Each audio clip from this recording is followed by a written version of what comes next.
Hi, welcome back to the 5th Annual Music Supervisor Guild Awards. We're here on behalf of Grammy Pro and the Music Supervisor Guild. And we have an old friend of mine, Clyde Lieberman. Jonathan. Who's a winner tonight for The Voice, season 6 and 7.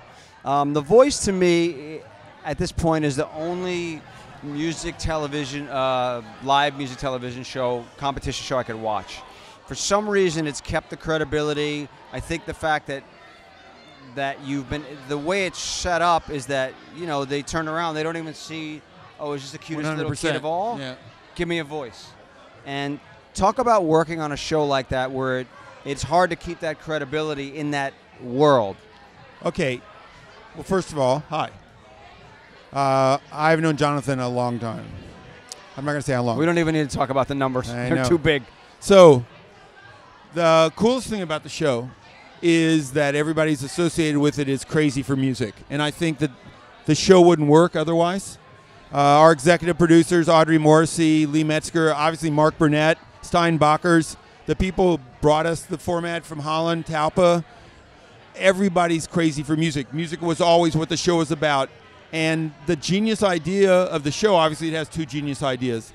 The idea that the coaches, what used to be called judges, we call them coaches, could not see the singers in the first round of the show was obviously an idea that it was actually an artist in Holland, a young artist that was friendly with John Nemal, who created the show, who suggested it. He literally said to him, well, what if the coaches don't watch the singers? What if they just hear them? And that was the seed of the whole show. Right. And because of that, the magic part of it is that we are encouraged by all the people we work for to push the envelope about music every show.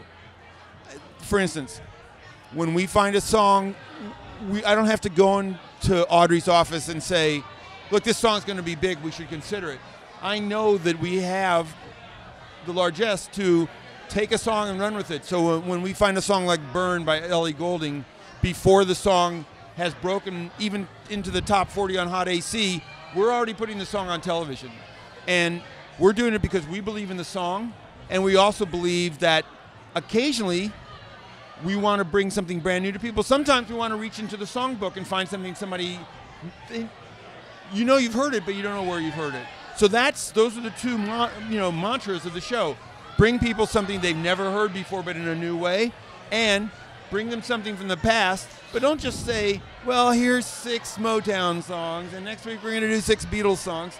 We don't think like that at all. Like each performance, each contestant has the song, figure out what that song is, make the song fit the contestant, give the contestant, I would venture to guess, and I don't know how the other shows work, our contestants have more input about what they sing than probably the rest of the shows.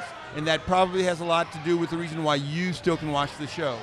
And our coaches have a lot to say about what those songs are. It's not like, here's a smorgasbord and pick a song. We will sometimes stay on the set.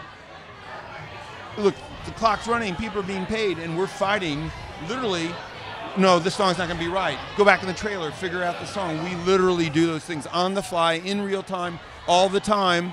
And what you get as a result of that is you get Adam Levine, and it was Adam's idea, to take that song that Ed Sheeran had sung, I forget, it was a Foy Vance song, but Ed Sheeran sang it in the last episode of what's the show about the Hells Angels? Sons of Anarchy. Right, so last episode of Sons of Anarchy, Ed Sheeran sang that, I don't even know what the song is called, but Adam literally walked in the next morning and goes, I was watching Sons of Anarchy last night. Ed Sheeran killed this song. You got to find this song. You got to get it cleared. Well, I got 15 minutes. You got to get this song. I have had Matt McAndrew has to sing this song. It's perfect for him. And you got it done. Yeah, and that's the job of a music supervisor. And right. that is our job. Right. Our job is to take the idea and also, and you know this as well as I do, maybe better than I do, sometimes you have to say, that's not going to happen.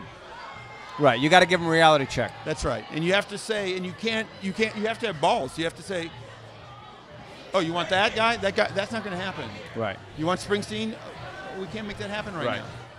So that's it, and that's why I love doing it, and why we work 20 hours a day and happily, and we have awesome bosses. Mark Burnett's an amazing guy. And you've worked with Mark Burnett for how long? you know, I always like to say June 9th, 2003 was the most important day of my life, other than the day I met my wife and the day my child was born, because that was the day that MCA closed. And they came down to me and they said, you know, you're probably not going to get hired by Interscope. You know, you're going to go meet with Jordan Schur, but, you know, he's probably not going to hire you. You're probably out.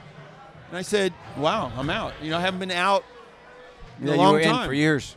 You know, and I literally walked around the city in a daze for like a couple weeks, just wrecked my car. I mean, like I was just completely absent. I didn't know what to do.